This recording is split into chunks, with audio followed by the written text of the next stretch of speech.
Hi, my name is Michael Jordan, and I am excited to teach you how to play basketball.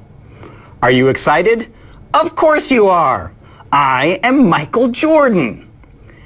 Let me just explain a little bit about how we're going to learn in my class. First of all, I've written a new book called How to Play Basketball Like Michael Jordan. I've divided the class into 10 different sections that correspond with the 10 different chapters of my book. Sounds fun, right? Each chapter is 100 pages long, and in each chapter we'll go over 100 rules. For example, in Chapter 1, we will learn 100 rules for how to dribble. In Chapter 2, 100 rules for how to shoot. And Chapter 3, 100 rules for bounce and chest passes. My personal favorite, Chapter 10, 100 rules for how to slam dunk. I will give you a test each Friday to go over the 100 rules of each of these chapters, just to make sure you all know how to do every rule. If you study hard, and I know you will get an A on each test. And by the end of this course, you will be able to play basketball just like me. Right? What?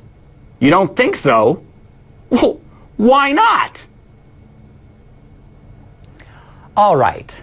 The real Michael Jordan would never have made the mistake you just saw dramatized.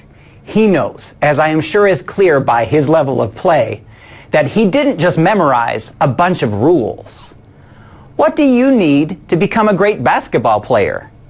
Certainly, you need good coaching, and there is no doubt you want to master the rules of the game. But the word that probably came to your mind by watching fake Michael Jordan is the word practice. And when you think of practice in a language classroom, you're starting to gain some perspective on what we mean by acquisition. Acquisition refers to the ability to put into practice the ability to interact with others in a real language environment in order to convey meaning and ideas that will be useful to communicate information. After all, that's what language is for. While test-taking and learning in a focused mode can be useful for language learning, it simply isn't enough. In fact, many people have taken years of language classes without ever really acquiring the language. Think about this. I took Spanish in 8th grade, 9th grade, 10th grade, 11th grade, and 12th grade, all in an effort to try to connect with my Mexican heritage. Notice the Spanish bolo tie. I really wanted to learn Spanish to speak to my grandparents in Mexico. And I studied hard. In fact, I got A's in every class I took. I studied the textbooks, I read all the rules, and I memorized all the vocabulary. And while my teachers tried to give me some assignments to engage in real communicative activities, I would say that the majority of time, let's say 80%, was spent in learning the rules of Spanish. I'm embarrassed to admit now, as a language professional, that while taking those Spanish classes, I never considered my mother, a native Spanish speaker, and my father, a Spanish teacher, as resources to practice what I was learning in class. In fact, I never connected the classroom as a place where I learned anything that connected to the real world.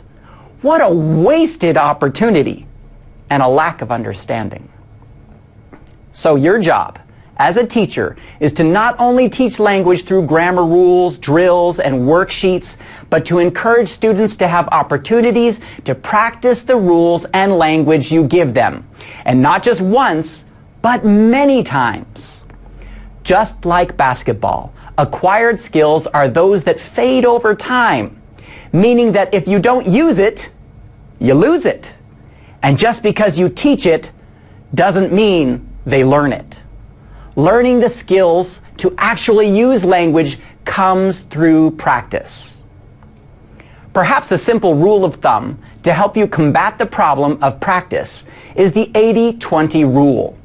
The 80-20 principle suggests that practice should be the majority of what is learned in class. 80%.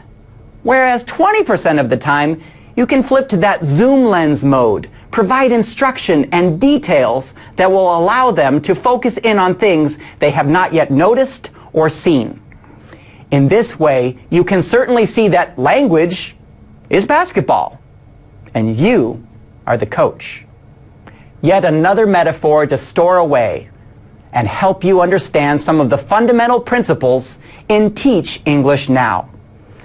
In the next video, we'll help guide you to see some of the best ways to engage students in deliberate practice. Thanks for watching.